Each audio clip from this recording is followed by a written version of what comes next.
Your brain is a universe. Inside your skull, there are two separate yet connected hemispheres. Think of them as two distinct worlds, two different personalities, living side by side. They are the left brain, the right brain. Each one processes information in its own unique way. They do not compete. Instead, they collaborate. This beautiful partnership lets you experience life's richness. It is a dance of two halves, creating the whole of your consciousness, your thoughts, your feelings.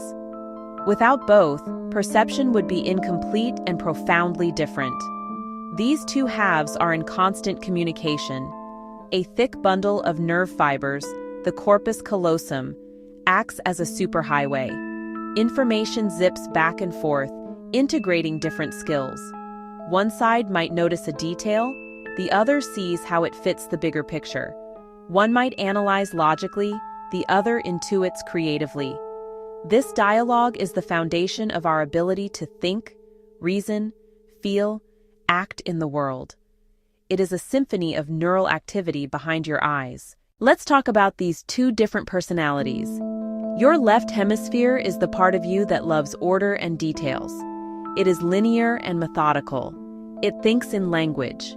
It is the part of your brain that helps you make a grocery list. It helps you follow a recipe. It helps you balance your checkbook. It is concerned with the past and the future, organizing your experiences into a neat timeline. This is your inner accountant, the one who keeps track of the facts and figures. It is the voice that narrates your life story, putting words to your experiences and organizing them into a coherent sequence. Your right hemisphere, on the other hand, is all about the big picture. It lives completely in the present moment. It thinks in pictures and experiences, not words. This is your inner artist, the one who feels the warmth of the sun on your skin. It gets lost in a piece of music. It feels a sense of connection to the world around you. It is creative. It is intuitive. It is emotional. It doesn't care about the details of yesterday or the plans for tomorrow. It is focused entirely on the rich sensory experience of the here and now, a state of being that is pure energy and flow. These two sides have very different jobs. When you are learning a new skill, like playing the guitar, your left brain helps you understand the instructions. It breaks down the process into small, manageable steps. Place this finger here, strum this string. But when you finally play a song beautifully, losing yourself in the melody, you have shifted into your right brain. You are no longer thinking about the individual notes. You are feeling the music as a whole. Both sides are essential for mastery, for moving from conscious effort to effortless flow. Here is where things get even more interesting.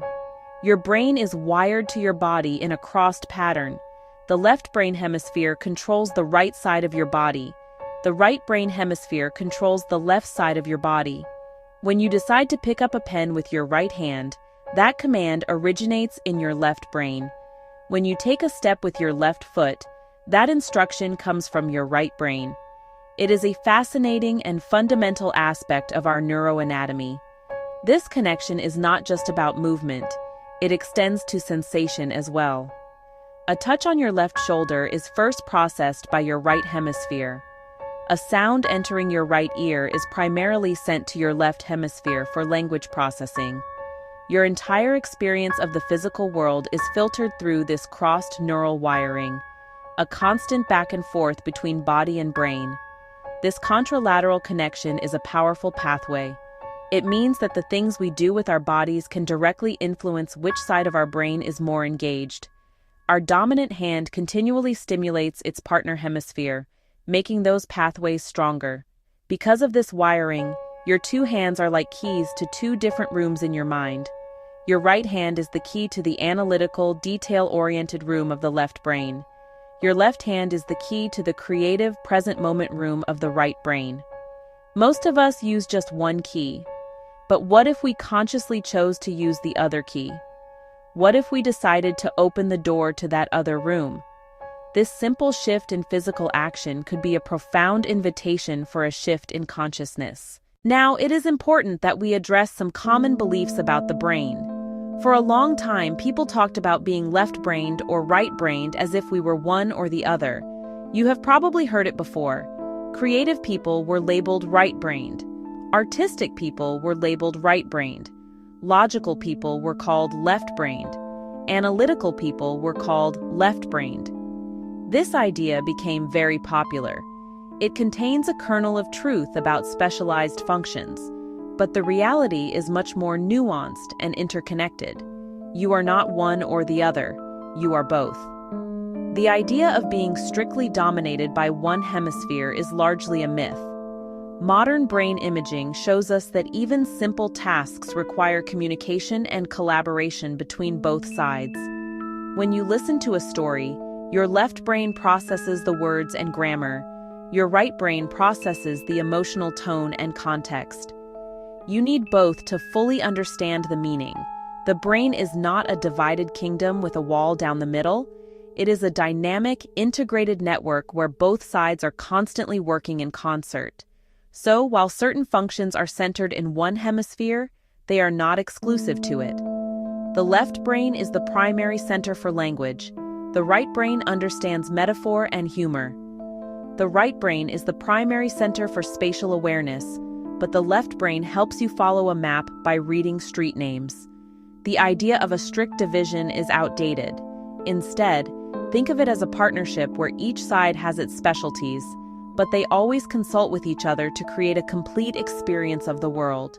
This understanding is empowering. Our habits, both personal and cultural, play a huge role in which side of our brain we tend to favor. From the moment we are born, we begin to form patterns. Think about which hand you use to brush your teeth, hold your phone, or stir your coffee. For most people, it is the right hand. This is not a conscious decision every time. It is a deeply ingrained habit. Over years and decades, these small, repeated actions create very strong and efficient neural pathways in our left hemisphere, making it our default mode of operation. Our culture reinforces these habits on a grand scale. We live in a world that overwhelmingly favors the right hand: desks, scissors, can openers, keyboard layout. This creates pressure to use our right hand, strengthening its connection to the left brain. This is not a conspiracy. It is simply the result of a world built by and for the right-handed majority. But it has a real effect on our neurology, encouraging the skills of the left brain, such as logic, sequence, order. Consider the language we use. We say someone is our right-hand man to mean they are reliable and essential. We talk about having two left feet when someone is clumsy. These phrases reflect a deep cultural bias. Being right is associated with being correct, proper, good. Being left, from the Latin word sinister, has historically been associated with being awkward, unlucky, or even evil. These cultural attitudes have influenced how we treat handedness. This is not to say the left brain is bad or our culture is wrong. The skills of the left hemisphere are incredibly valuable. They let us build cities, develop science, create the ordered society we live in. They are essential for our survival and progress. However, it is worth asking if we have created an imbalance. In our rush to be productive, organized, and efficient, have we neglected the wisdom of our right brain? Have we forgotten how to simply be present, to feel deeply, and to connect in a non-linear, intuitive way? Well, it's worth thinking about. Let's look at this right-hand dominance, especially in our spiritual or communal practices. Think about a church service. Think about a courtroom. Think about a pledge of allegiance. What do people do? They raise their right hand. When a preacher delivers a powerful sermon, they often gesture with their right hand. This act of raising the right hand to swear an oath or to signify agreement is a symbolic gesture repeated across cultures.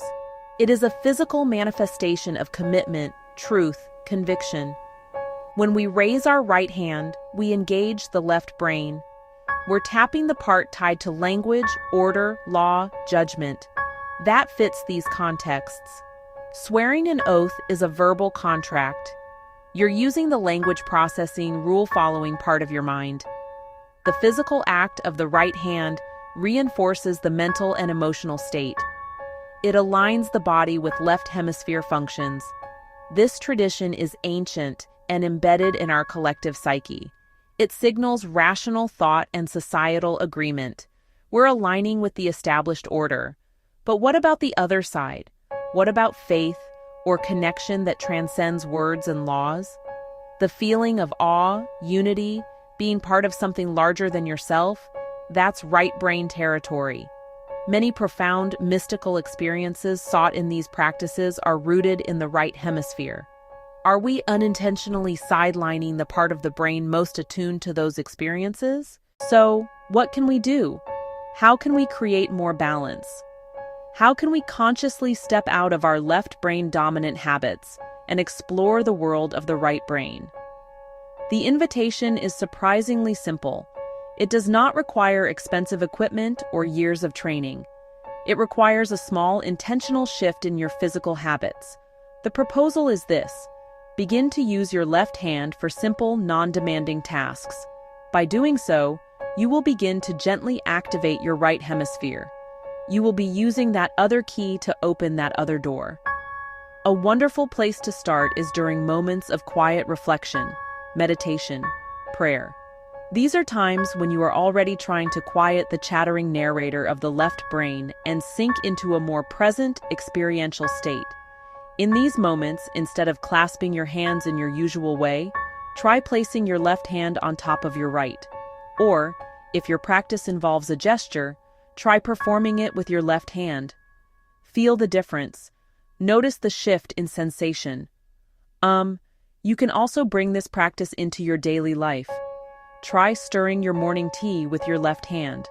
Try brushing your teeth with your non-dominant hand. It will feel awkward at first. Your movements will be clumsy and slow. This is good. That feeling of awkwardness is the feeling of your brain forging new neural pathways. You are literally waking up a part of your mind that has been dormant. Be patient and curious. Don't judge your performance. Simply observe the sensation of doing something familiar in a completely new way. When you begin this practice, the first thing you will notice is how strange it feels. Using your left hand for a task you've always done with your right can feel inefficient and clumsy. Your brain will resist. The little voice of your left hemisphere might say, "This is silly. This is too slow. Just switch back so we can get this done." This is your brain's efficiency expert trying to keep you on the well-worn path. Your job is to gently ignore that voice and stay with the new sensation. Acknowledge the discomfort as a sign that change is happening. As you continue, you might notice a shift in your perception. Because you have to slow down and pay more attention, you might find yourself more present in the activity. Brushing your teeth with your left hand is no longer an automatic action. It is a mindful experience.